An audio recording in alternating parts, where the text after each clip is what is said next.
Pessoas! Vocês estão ouvindo o Do The Math?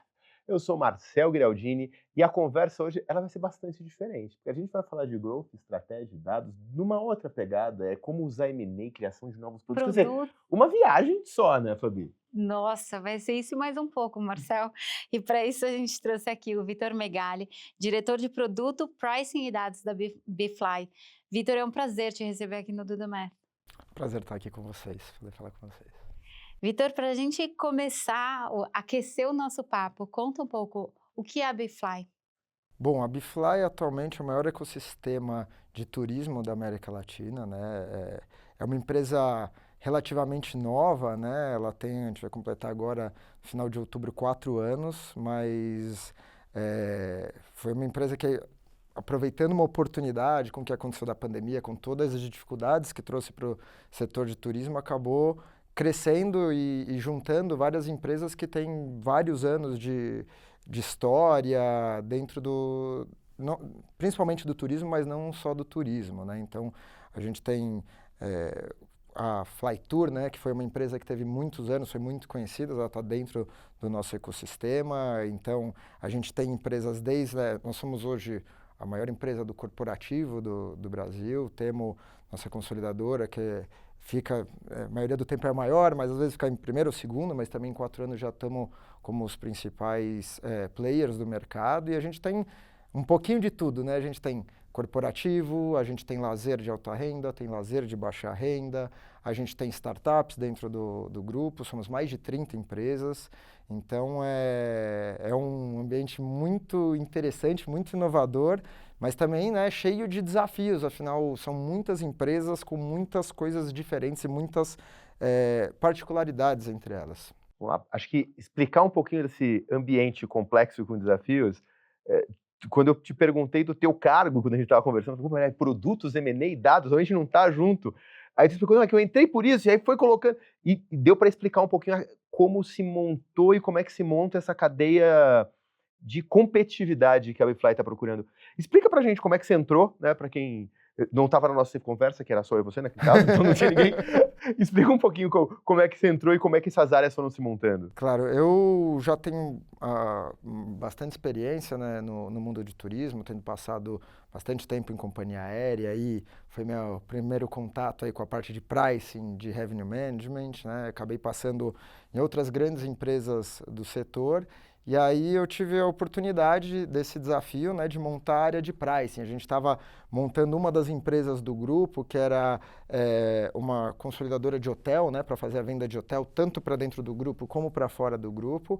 E aí você, em geral, com o hotel, você tem as tarifas que a gente chama de tarifas net, né, que são tarifas que você tem que colocar o markup. Então eu cheguei com o primeiro desafio, que era de estruturar todos esses, a precificação dessas hotelarias e como você trabalha com o cliente, colocar tudo no sistema, fazer tudo rodar, ainda começar a estruturar o time e começar a crescer dentro das outras unidades de negócio que tenham do grupo, né? Aí passou um pouco de tempo, 2 meses, eu tive a oportunidade de ter também sobre minha responsabilidade em outras áreas. Aí nesse momento eu tive a oportunidade de pegar a parte de inovação, a parte de projetos e a parte de M&A.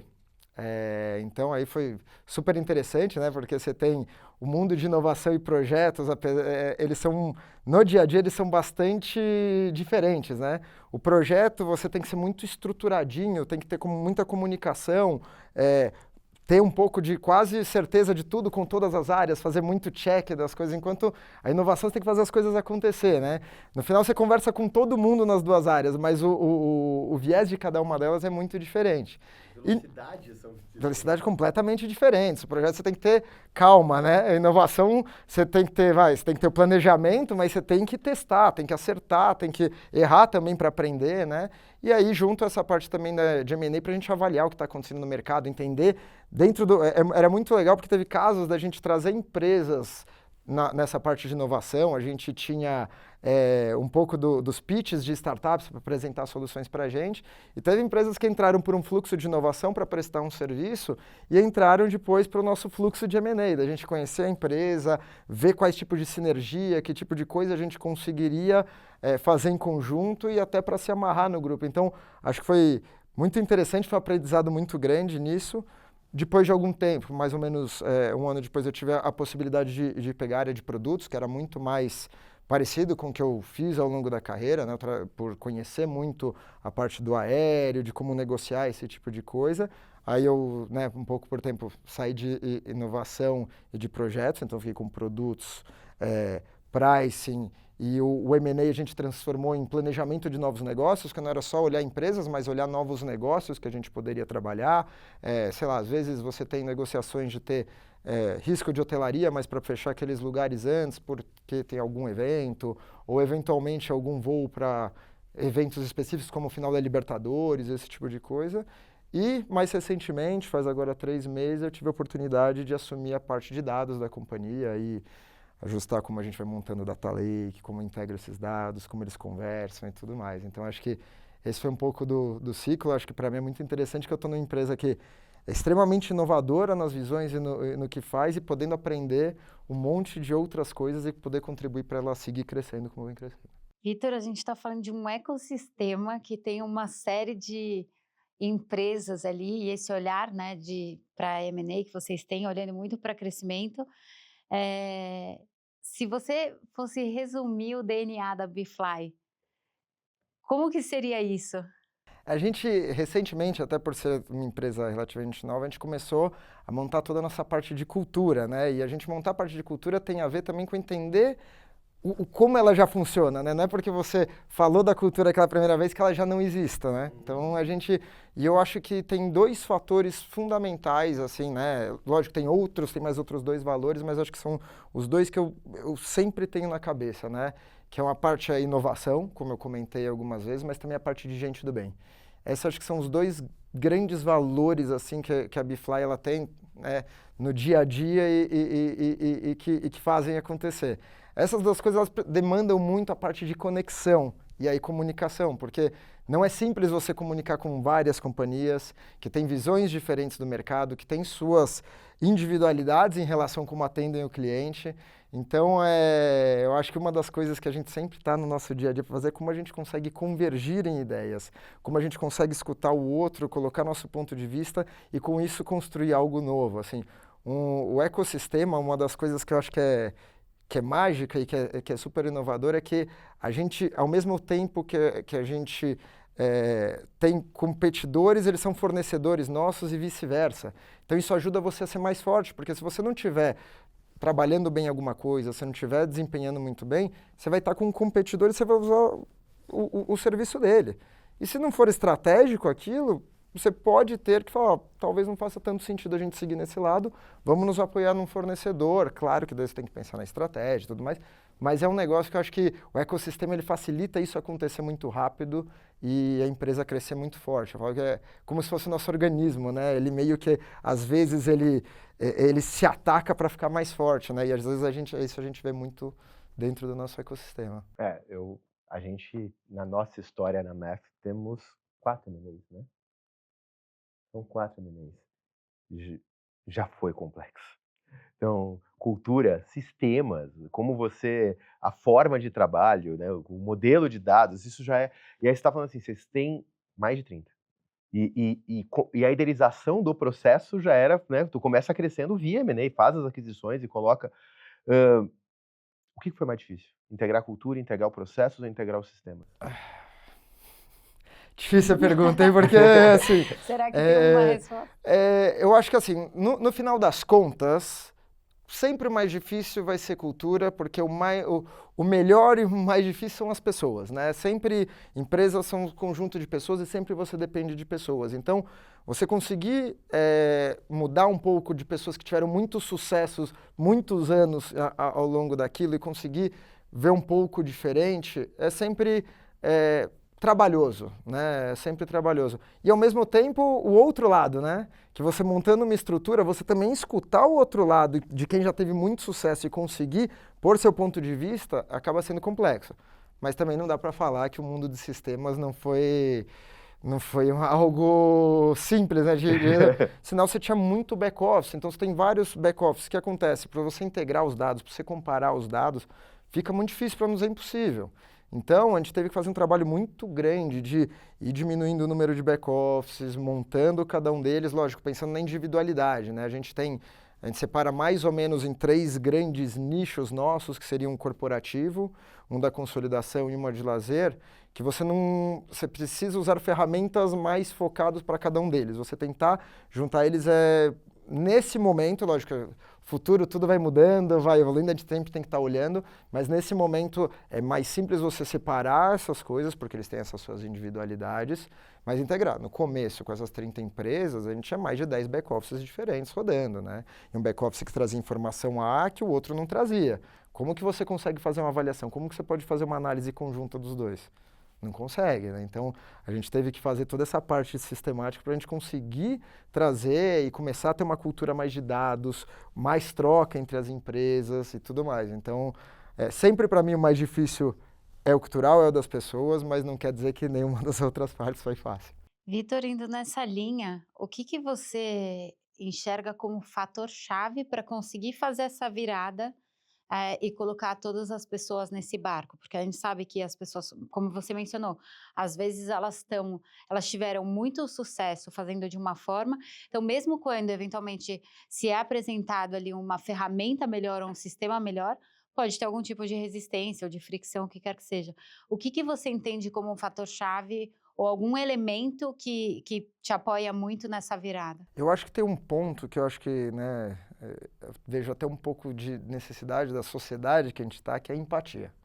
A empatia em ouvir o outro, entender o ponto do que está sendo falado do outro lado e você trazer seu ponto de vista e conseguir se explicar bem, né? Porque, assim, e não chegar com a cabeça já formada, e sim construir em conjunto. Então, essa escuta ativa, né, de você conseguir construir com os outros é que faz com que você consiga construir o ecossistema. Porque senão, vão seguir as partes pensando individualmente. Você não vai construir a sinergia, que é a grande beleza do ecossistema. Então, acho que a empatia é fundamental para você conseguir entender e, às vezes, você vai ter conversas mais fáceis e mais difíceis. Putz, será que você vai... Às vezes você precisa de tempo, às vezes precisa de um tempo para digerir uma informação ou uma decisão ou alguma coisa. Então, acho que essa empatia foi algo que foi fundamental nessa construção e segue sendo fundamental, né? Porque isso é algo todo dia, né? Todo dia tem uma ideia diferente, uma forma de fazer algo diferente. E eu acho que acaba sendo muito com o nosso mundo, com as inovações e com as coisas que estão acontecendo.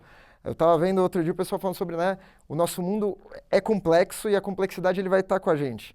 Então, como a gente consegue simplificar as ideias dentro da complexidade sem tirar a complexidade, né? Então, eu acho que isso acaba fazendo nosso dia a dia e para isso você tem que ter empatia, escutar o outro, construir em conjunto, não achar que você sabe mais que alguém, que você é o dono de la verdade ou não. E aí a importância do que a gente sempre fala, de dados, exemplos, porque você sai da subjetividade. Sim. Porque mesmo com a empatia, se você não tentar sair da subjetividade, eu posso estar falando A e a pessoa entendendo B.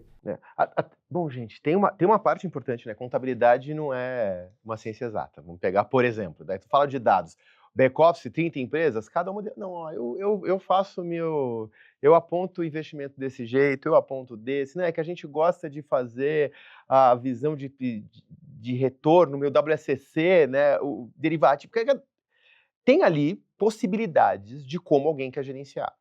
Aí você falou, não, a gente pegou o back-office e colocou 3 linhas e transformou num marco, porque tudo precisa se conversar, né? Tu não pode, né, como é que a gente vai trabalhar determinado indicador? Você tem que olhar para a operação, se ele é o mesmo indicador, tem que ser igual para todo mundo. Então, como é que você trabalha ao mesmo tempo em algo que é super importante, não só do ponto de vista de sinérgico, mas também do ponto de vista de capacidade de gestão, como organizar, eu peguei um item do back-office como contabilidade, mas o back-office como um todo, e não tirar a autonomia do outro lado, porque existia existia a autonomia deles também poderem fazer, porque era uma empresa solta. Como é que vocês atuaram nisso? Porque se os dados não se conversarem, depois lá na frente a gestão integrada vai ser impossível. Mas na hora que você trava eles, existe um nível de engessamento, por falta de uma palavra melhor. Qual foi a baliza? No final das contas, entra naquela história que eu falei antes da escutativa, Tá. Da conversa, de entender a proposta de valor de cada uma das empresas. Por exemplo, tinha empresa que dentro do back-office, por ela vender todos os produtos em conjunto, o aéreo, a hotelaria, o que a gente chama de DMC, né, que são quem tem as experiências nos locais e tudo, vinha como se fosse o cliente, ele tinha uma compra só, não separavam os produtos. Enquanto tem outros que só vendiam os produtos separados. Quando eu estou vendo isso, eu tenho a dificuldade da comparação. Lógico que eu vou ter que saber ver os produtos juntos, porque a venda acontece junto, mas eu também vou ter que saber ver eles separados. Então a gente tem que muito mostrar para cada uma das pessoas o porquê que faz sentido A ou B, e ele também, né, na conversa, também mostrar o porquê que ele precisa de A ou B. Uma questão da autonomia, eu acho que tem muito a ver com a forma da gestão que foi levado em cada uma das empresas dentro do grupo, né? Eu acho que você tem líderes das unidades de negócio que acabam podendo tomar as decisões, né? Eles normalmente mais focado na parte de vendas e da gestão mesmo, né? A gente vai falar a gente tem áreas corporativas como a nossa, financeira e tudo. Então, de certa maneira, você tem que construir o que faça sentido. Vou pegar o seu exemplo da contabilidade, né? A contabilidade, ela nem sempre é linear, mas ela é mais próxima de um desenho do que quando eu estou falando dos produtos, vamos colocar assim, né? Então, no final, entender, pô, isso aqui, o que é o ganho e o que é a perda de eu padronizar ele? E no final das contas, quando você está indo mais da parte financeira, mais na parte de sistemas, você tem uma possibilidade de um pouco mais de padronização. Quando você está indo para a ponta da venda, com o cliente, aí a gente tem que sempre pensar na personalização, né? Então, eu acho que acaba sendo um pouco disso, a venda e o cliente, a gente sempre tem que pensar nele de uma maneira, com regras, com políticas, mas com uma liberdade de atender ele. Então, eu acho que acaba sendo esse um pouco do equilíbrio que a gente vai vendo. Como que a gente melhor atende o cliente de uma forma que a gente consiga acompanhar o que está acontecendo. Porque também eu não posso chegar e começar, imagina se você vai num fast food e o cara começa a personalizar todas as coisas. Quero meu Big Mac com o molho Blue Ranch. Exato. O cara, no final das né? contas, não tem como se atender, você não tem a velocidade. Então, é sempre um trabalho da eficiência e da personalização. Como você trabalha isso no dia a dia? Isso é uma briga eterna do nosso dia a dia e que o ecossistema funciona muito bem. Mas nessa briga é que você cria mais força. Porque você fala, pô, isso aqui dá para eu criar uma forma única da gente trabalhar. Isso aqui não. Isso aqui a gente precisa personalizar, precisa trabalhar diferente. Vitor, com tanta experiência, e principalmente sendo um ecossistema que segue crescendo, o que você diria para quem nos ouve que são as principais armadilhas, assim, ou até aprendizados que vocês tiveram para essa padronização pós-M&A? Eu acho que uma das armadilhas, que daí é um pouco do que a gente comentou antes, da necessidade de escutar, é um pouco de entender o lado dos outros. A gente teve mudanças de sistema que, né, no passado, coisas que a gente já conseguiu evoluir, que a gente via que as pessoas envolvidas na mudança, elas não estavam totalmente focadas na mudança, né? O que eu quero dizer? Eles não entendiam exatamente o porquê da mudança, como ia acontecer, a gente teve que dar um passinho atrás e voltar. E daí, por quê? Quando você está mudando o sistema, se eles estão acostumados com o anterior, eles estão procurando, de vez de encontrar as coisas boas do novo sistema, eles estão pensando em como emular o sistema anterior nesse novo sistema. E aí você cria muita ineficiência, porque você perde todas as vantagens do sistema novo e, logicamente, que você não vai ter as eficiências do sistema anterior. Então, acho que essa dificuldade que acabou sendo conseguido ser vista no mundo do sistema era muito mais uma questão, como a gente comentou, das pessoas, tá? Então, eu acho que a dificuldade, os aprendizados, é como a gente consegue comunicar bem as coisas e entender, porque o mais difícil de uma comunicação é entender quando alguém não te entendeu, sendo que essa pessoa não falou que não te entendeu. Esse é um desafio. Então, às vezes, você tem que chegar e lá fazer um check. Pô, mas tá claro isso aqui? Você viu isso aqui como... Então, às vezes, você tem que voltar um pouquinho, dar um passinho atrás, não ser tão acelerado, não ser quase esse mundo, né, de eficiência máxima, mas garantir que está todo mundo na mesma página e está todo mundo sendo escutado na história, né? Para você não perder, às vezes, partes importantes da construção que foi feita. Eu acho que esse é o maior aprendizado e isso é um aprendizado de todo dia, né? Porque, lógico, você evolui, você erra menos, né? A gente brinca muito, não vamos errar a mesma coisa, vamos errar coisa nova para aprender, mas a gente toda hora se esbarra um pouquinho, a gente já está melhor, já aprendeu bastante nisso, mas a gente tem que voltar, tá todo mundo entendendo? A gente tem que fazer muito alinhamento sobre os produtos e como trabalhar cada uma das coisas.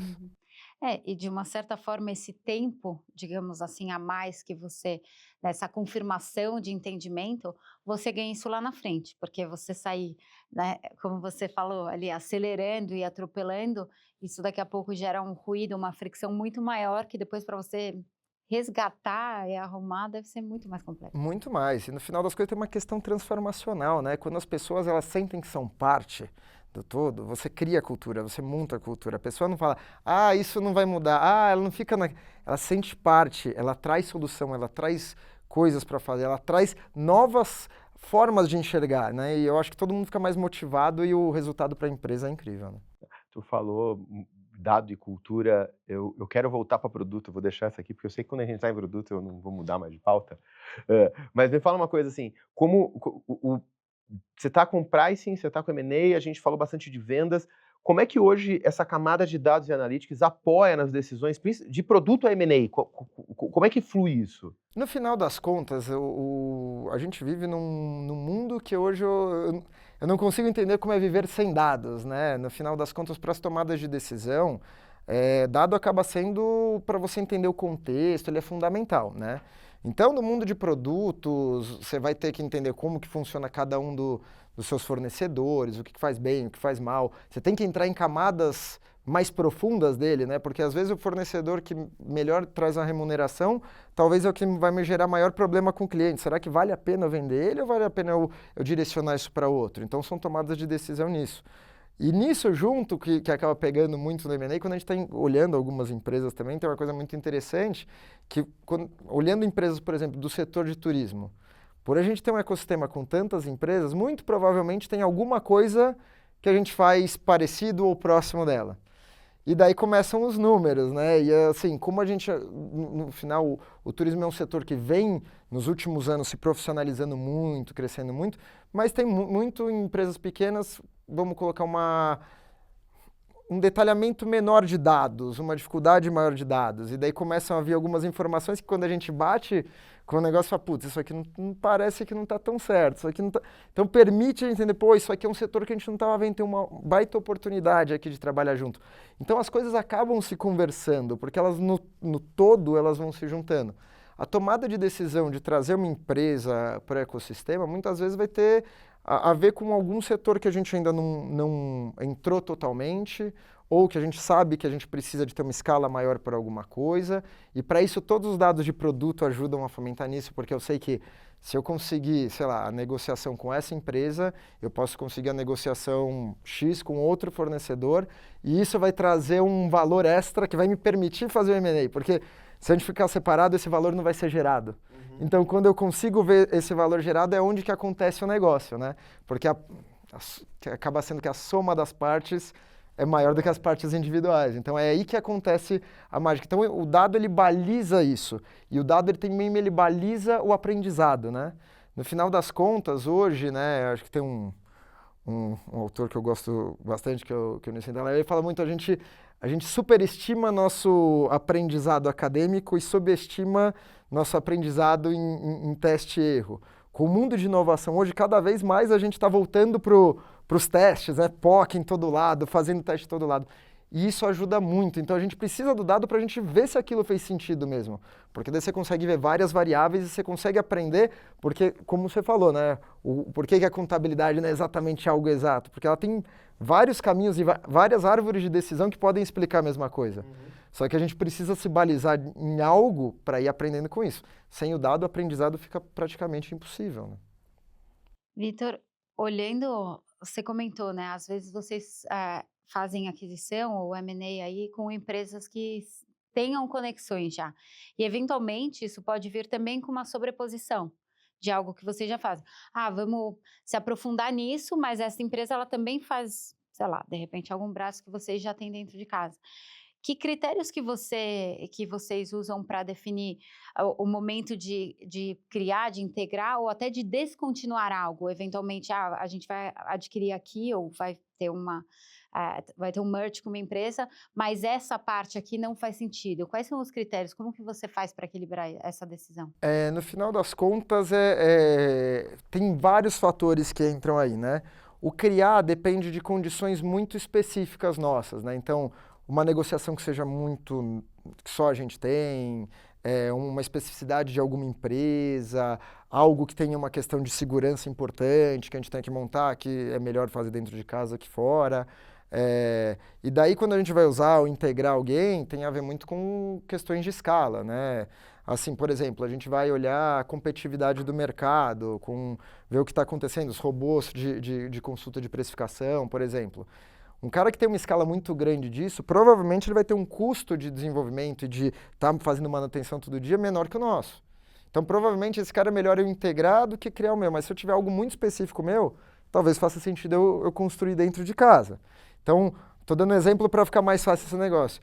A descontinuidade, que acaba sendo um pouco mais difícil na história toda, ela tem a ver quando a gente vê que a proposta de valor não é mais válida naquele negócio, naquela unidade de negócio, naquela questão específica. Por exemplo, a gente tem dentro do grupo algumas empresas de grupos e eventos, mas elas têm perfis diferentes de como atender o cliente e atendem diferente cliente. Então não faz sentido eu juntar elas ou descontinuar elas.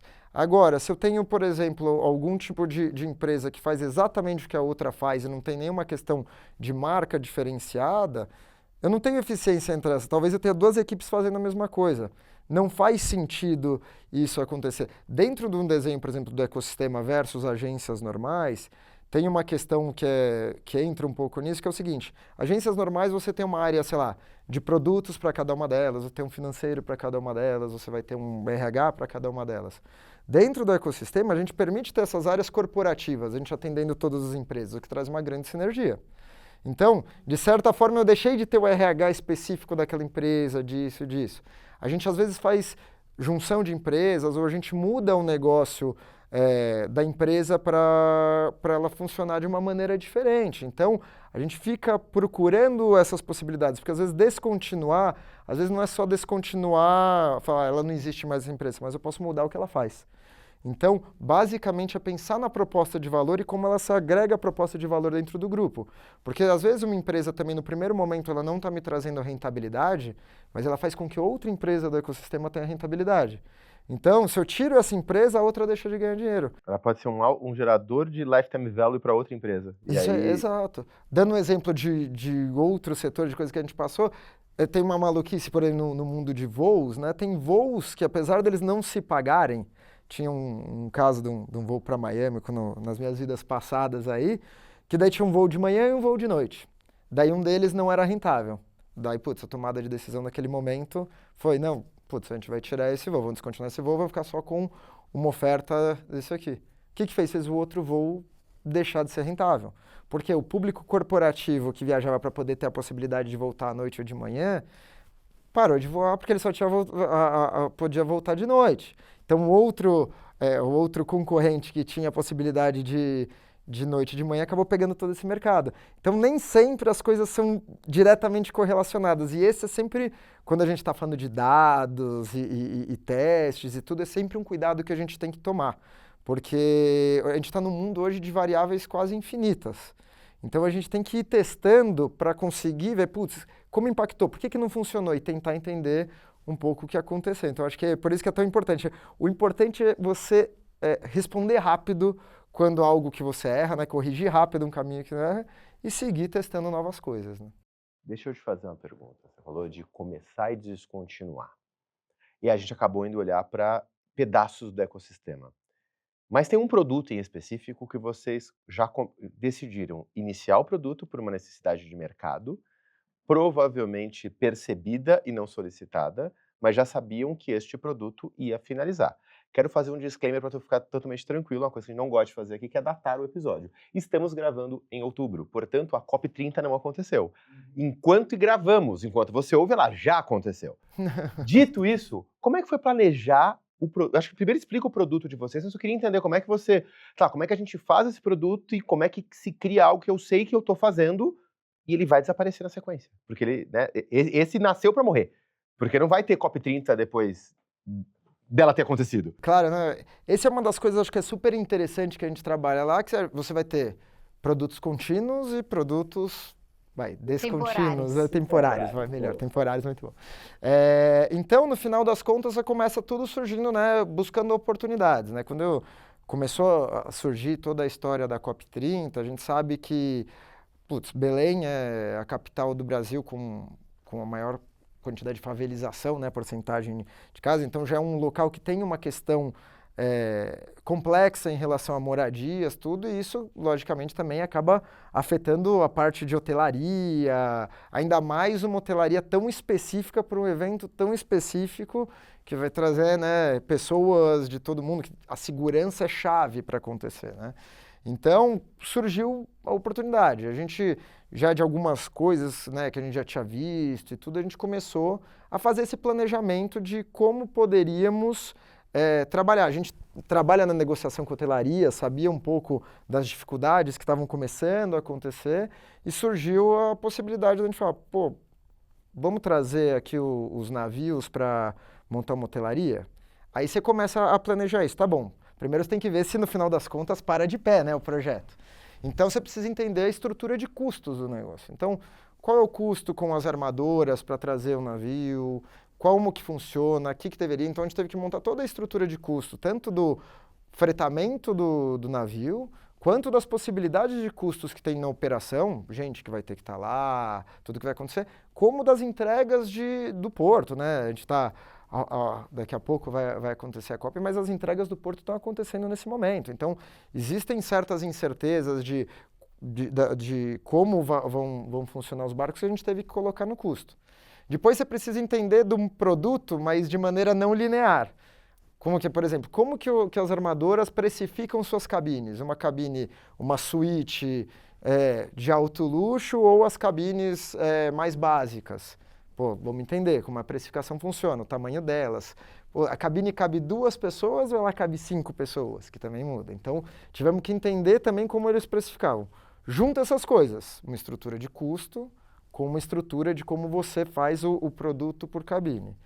Entra nisso e você fala, tá bom, agora como que eu vou colocar isso? Daí você vai ter que montar uma precificação que tenha, logicamente, o ganho nosso, mas ainda tinha uma complexidade maior, né? Porque a gente estava trabalhando aí uma solução que é parte, né, vai ajudar com o governo para algumas coisas e vai ajudar para a gente vender também para o mundo privado, né? Então, tem a venda que a gente faz para os países que estão vindo e tem a parte que a gente vai fazer para as empresas que estão ali.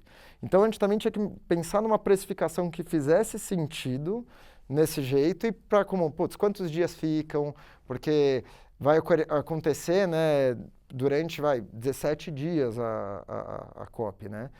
E se o cara quer ficar 5 dias? Tem um período que é mais movimentado, tem um período que é menos movimentado. Tudo isso a gente foi planejando, pensando nas COPs anteriores, quantas pessoas foram, quantos hotéis tinham, hotéis de cada uma das classes, né? A, B e C, como que funcionavam.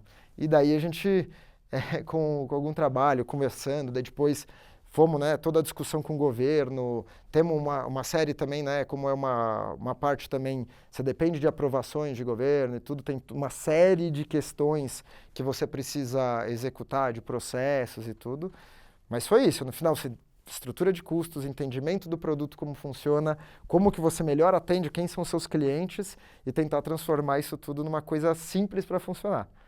Simples para funcionar e que seja viável, né? Como você mencionou, que pare de pé e que no fim das contas seja um ganha-ganha na parte de aproveitar essa oportunidade, uma deficiência local que teria um impacto muito grande ali para vocês conseguirem dar esse suporte. E sabendo um pouco, né, também que a gente sabe que como é algo super delicado que está acontecendo, vai ter ruído. Então a gente viu notícias às vezes com pouco entendimento, comparando uma operação regular, que no final das contas é uma operação que o navio, né, não teve que parar, não teve que mudar o negócio, com a nossa operação quando a gente tirou o navio de circulação por 40 dias e a gente vai vender no final 17, com todos os riscos que tem e tudo mais. Então eu acho que também saber saber como que vai funcionar, como esse ruído. Mas Não, e assim, se tem uma coisa no histórico das COPs, é vidraça. Sempre é vidraça, né? É o lugar de... as pessoas vieram de avião. Como é que eles iam chegar da Europa até aqui? né? É aquela coisa meio... obviamente, se construir a quantidade de quartos que precisa no meio da Amazônia versus parar um navio, a pegada de carbono de parar um navio foi bem menor. Então, poderia ter...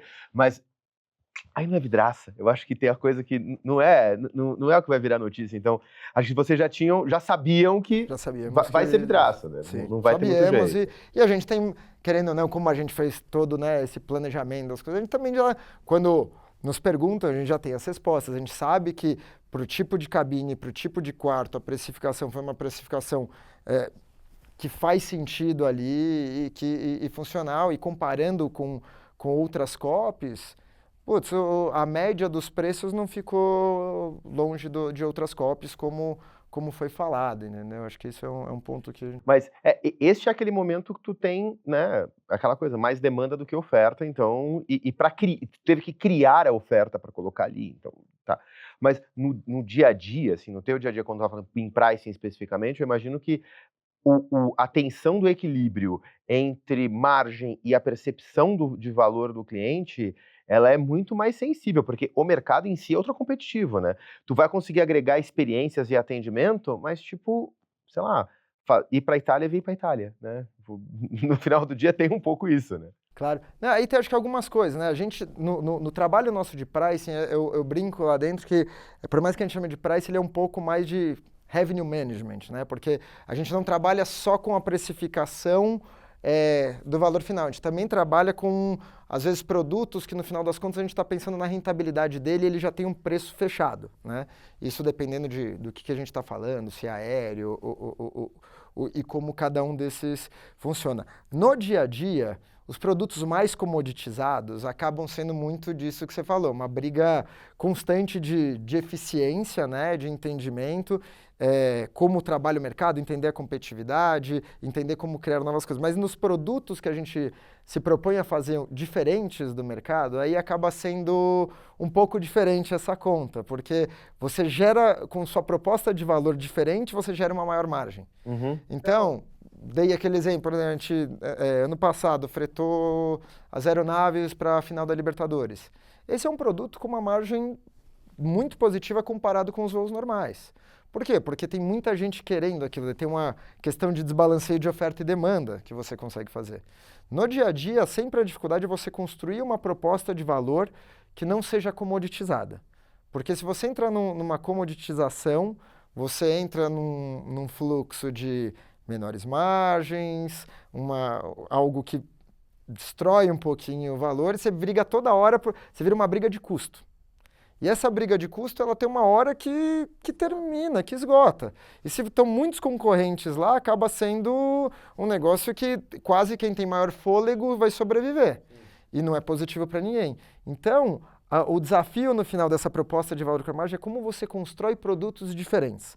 Como que você atende o cliente de maneira diferente para coisas que ele não estava acostumado, que ele não sabia que aquilo existia. Então, a gente tem dentro do nosso ecossistema, por exemplo, a gente cuidou toda a questão da Fórmula 1, né? Então a gente vendeu a Fórmula 1 aqui, a gente está com o MotoGP agora no ano que vem, que vai acontecer em março em Goiânia, nós estamos com o MotoGP, estamos com um grupo de operadores também com a Copa do Mundo do ano que vem. Então a gente já fez festivais de música, e você fala, pô, mas como que funciona isso? A questão é que eu levo para o cara para um evento e eu acrescento muito... Eu crio uma proposta de valor. O cara que vai vir a Fórmula 1 aqui, ele já está super feliz de ver a Fórmula 1, eu consigo colocar uma hotelaria para ele com o melhor preço que ele vai pegar no mercado, vai conseguir o aéreo. Só que eu vou pegar qualquer hotelaria, vou pegar mais barato para ele? Não, eu vou pegar uma próxima do autódromo. Eu vou chegar para ele e vou falar, pô, você tem interesse em alugar um carro, seja um mais esportivo ou alguma coisa porque você está nesse evento? Então você começa a pensar em como acrescentar coisas na experiência desse cliente. E aí que você sai da briga, né, na falsa briga entre proposta de valor e margem, e as duas coisas andam juntas. Vitor, agora eu quero entrar um pouco na parte de dados. Você falou bastante, né, a forma, o olhar que vocês têm, e eu queria saber qual foi o momento que dado passou a fazer parte da cultura da BeFly, e não só como uma ferramenta na tomada de decisão. Eu diria que isso ainda está acontecendo, tá? Por quê? Porque Nós estamos construindo cultura hoje, né? Porque tantas empresas se juntando em tão pouco tempo, ainda não, a cultura ela vai se construindo, ela vai sendo digerida, ela vai cada vez se replicando, vai se replicando mais, né? Vai aparecendo. Então a gente está construindo isso. Mas eu acho que o fundamental é você ter rotinas semanais de olhar os números, né? E isso a gente tem desde que montou a Bfly, né? Acompanhar como que está a venda por cada uma das unidades de negócio, a margem, os custos. Isso já se começou a construir, apesar de, né, como as empresas foram se juntando, elas já entravam nessa pegada de estar olhando esse número. Isso acaba sendo o norte nosso e trazendo isso para o dia a dia. Agora, tem muitas mais etapas do número. Como que a gente vai entrar e começar a olhar os dados de fora? Como que a gente traz isso e simplifica no dia a dia? Como que a gente consegue pegar daquilo que a gente falou dos desafios de back-office, informação diferente, e unifica esses dados para eles serem comparáveis e a gente conseguir entrar em mais detalhe? Porque daí no começo eu estou olhando o total da venda dessa empresa, mas depois eu tenho que entender o que aconteceu no aéreo, o que aconteceu na hotelaria. Daí entra coisas mais básicas. A gente está cobrando direito ao nosso fornecedor? Pô, por que está tendo um atraso de pagamento aqui? Por que o fluxo de caixa está acontecendo diferente? Pô, por que eu esperava receber tal comissão de um fornecedor e eu não recebi? Então, isso acaba se multiplicando dentro. Então, a gente ainda está nessa rotina de cada vez mais estar com ser data-centric, né? Mas eu acho que a chave do começo de ter esses dados foi a rotina semanal de cada uma das unidades estar olhando o P&L deles mesmo. Toda semana estão olhando o P&L deles ali, DRE, e olhando todas as coisas certinho de como que está indo cada coisa. E fala, pô, o que aconteceu diferente do que a gente esperava? Então isso ajuda muito. Logicamente que a gente tem mais detalhes que a gente tem que entrar, estamos entrando, estamos olhando muito mais para o mercado e juntando com as nossas informações para conseguir fazer. Daí, por exemplo, me dá um exemplo de dado que você não tinha. Pô, a gente começa a entrar no detalhamento de quantos voos estão atrasados por companhia aérea, tendo a informação diretamente no aeroporto. Então isso, que a gente fala, pô, o meu fornecedor ele me atrasa todos os voos. Olha o meu custo para o meu cliente corporativo disso aqui. Pô, eu vou chegar para a empresa e vou falar, ó, eu tenho esse cara que está com 10% de atraso. Eu sei que você está com a sua política de empresa é o preço mais barato, mas você já parou para pensar o quanto que isso está te custando? Por mais que você você pode estar atrasando e pode estar acontecendo diferente. Nossa sugestão é que você faça isso. Então a gente começa a trabalhar de uma maneira consultiva para também trazer um benefício para a empresa. O famoso, às vezes o barato sai caro, né? Então eu acho que essa parte que a gente está aprofundando e tudo, mas acho que o importante é a cadência do dia a dia para a gente estar olhando os dados. Você falou em olhando os dados. Quando a gente está falando de olhar os dados, tem uma pergunta que a gente adora fazer aqui no podcast, que é qual que é a KPI os KPIs que te indicam que você está indo para o caminho certo? Com tanta coisa sob tua gestão, qual é teu pool de KPIs? Claro, no final acho que tem o primeiro KPI um pouco curto prazista, que realmente é rentabilidade da empresa como um todo. Mas a gente sabe que ele é um pouco, né? Ele pode servir no longo prazo, mas no final ele é uma foto do que aconteceu ali.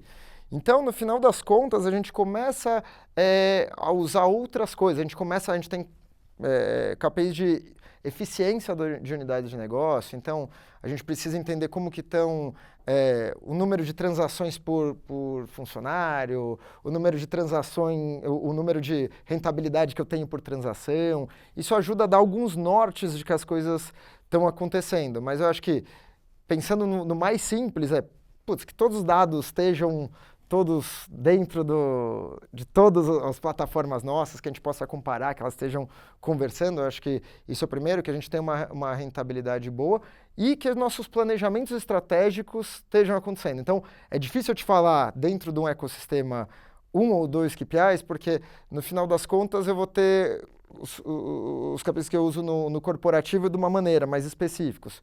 Outro que eu uso no lazer. Mas a gente tem que ver, lógico, satisfação do cliente, tempo de resposta, nossa operação, isso tudo no dia a dia é super importante da gente acompanhar. Mas, né, como empresa curto prazista, vai ter muito lucro, mas também do que a gente está atingindo dos nossos objetivos estratégicos de começo de ano. Pô, estão todos os dados integrados, está tudo funcionando, estamos conseguindo avançar com os outros produtos.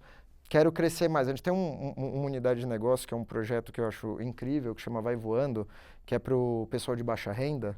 é um negócio que dobra a cada 2 anos. E, pô, a gente fala, pensando em agência, pô, a maioria das agências, o principal mercado nosso é sul-sudeste, né? O principal mercado deles é norte. Por quê? Porque a gente tem uma questão de pagamento diferenciado, com questão de boleto, tudo, para pessoas que às vezes não têm acesso ao cartão de crédito, tudo. Então é algo super interessante que a gente tem, mas um KPI dele é muito diferente do KPI que eu vou usar, por exemplo, no meu mundo corporativo. Então, eu não consigo te responder uma coisa só, mas como companhia acaba sendo muito isso, de como a gente está atingindo as estratégias que a gente se propôs no começo e como a gente vai evoluindo. Esse papo tá muito bom e, infelizmente, a gente vai ter que encerrar. Vitor, as pessoas que querem continuar te seguindo e acompanhar os conteúdos, como elas fazem? Qual a melhor rede?